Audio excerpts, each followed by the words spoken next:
Our next speaker will be Kyle Jordan talking about ocean energy.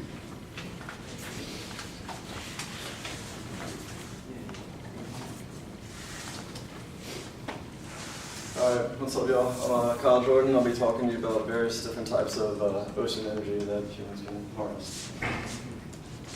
So what I'm going to talk about, the main two types, we have wave energy and tidal energy, and then I'll also touch on a few different others. But yeah, I'll give you a little background of each and some examples that are currently being researched. So first, waves, they're formed by wind blowing over the top of the ocean, and the longer that the wind blows, the taller or more powerful these waves will be. It also is a factor of like the wind speed and as well. So this movement of the waves carries kinetic energy that wave like generators can harness, and I'll get into a little bit of that right now. So these are just a couple examples. So this attenuator on the right, it kind of sits on top of the water, and as it actuates up and down, you'll have one rod on top, one rod on bottom, and as they move, these rods will turn a gear, and regardless of which way the rods are moving, the generator will spin in the same direction. So as long as that attenuator is actually moving, you're creating power. This next one right here, the point absorber, this can be done in a couple of different ways. Basically, you just have a buoy on top that moves up and down, and you'll either have a hydraulic fluid in here that creates a hydraulic pressure that'll be converted into rotational energy, and then that'll spin your generator. Or you can have this shaft hook up directly into a gearbox that'll create that rotational energy as well. So that one you can do in a couple of different ways. And there's actually one that is being used in Oregon that is similar to this. And it's not very effective. It costs $4 million to power 200 houses, but I mean, as long as it doesn't break down, eventually I guess you could make that money back. But they're actually expanding that to be, I think, a $400 million project, and then it'll power a lot more homes in that area. So here's a couple more. These are more on your shore break type style. The first one that's built into the shore, where as the waves go up and down, the water on the inside of this chamber will create a pressure difference, and that turns your turbine. So as it goes up or down, the turbine is spinning, and that creates your power. This one is a little bit more intuitive. Basically, the waves just flow over a dam, and then the water falls down over a turbine that spins, and then it goes back out into the ocean. So either way, it's kind of a similar concept, but they just use the water to turn the turbines. So those are the wave devices that I'm going to talk about. Next, I'm going to get into tidal energy. So tides are caused by the sun and the moon gravitational pull. So whenever the sun and the moon are lined up, you'll have very high tidal swings in certain areas.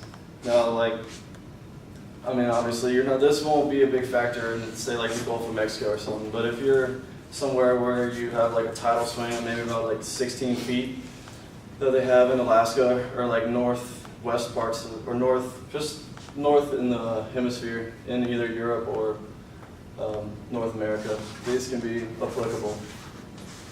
So these work best whenever you could be natural or man-made, like funneling effect. So you have this mass flow of water that funnels in, and it creates more effective flow. So these are pretty standard. The water turbine on the right, horizontal, I mean, basically a wind turbine just underwater. So as the tide flows out, it'll spin your turbines. And this is very similar. It's just a surface, and you have vertical axis being spun. This Venturi style, it just pulls a large volume of water, shrinks it, and creates a higher velocity to turn your turbine. This one was kind of interesting. I never would have thought of this. I thought of pasta whenever I saw this, but it's Archimedes screw. So as the flow flies by it, it just turns the screw, and that's how you spin your turbine. Other types that you can use, the offshore wind, basically you just toss in a couple of wind turbines out in the middle of the ocean where the winds are strong and no one to get in the way. Ocean thermal, basically just volcanoes creating heat and then you harness the power of the power from that heat. Ocean currents similar to tidal, but you don't have to worry about like the pull of the moon or whatever. The currents are pretty much constant. Now the currents obviously aren't going to move as fast, but if somehow you were able to harness the slow moving current, you can do that. Now salinity, this one was pretty interesting. They'll take salt water from the ocean and fresh water from like a river where they meet, and they'll create they'll create power using osmosis, which is kind of interesting. They have the salt water separated from the water, fresh water by like some super expensive membrane that makes it completely like useless to do, but it's interesting.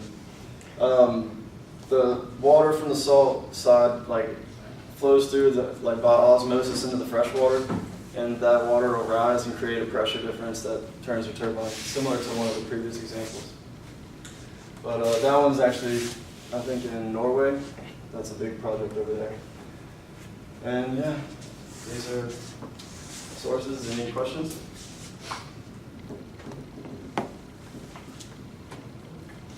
So, did you have a favorite, or did you have like a concept for a new design? I think tidal is definitely cool, but you can only use that in certain areas.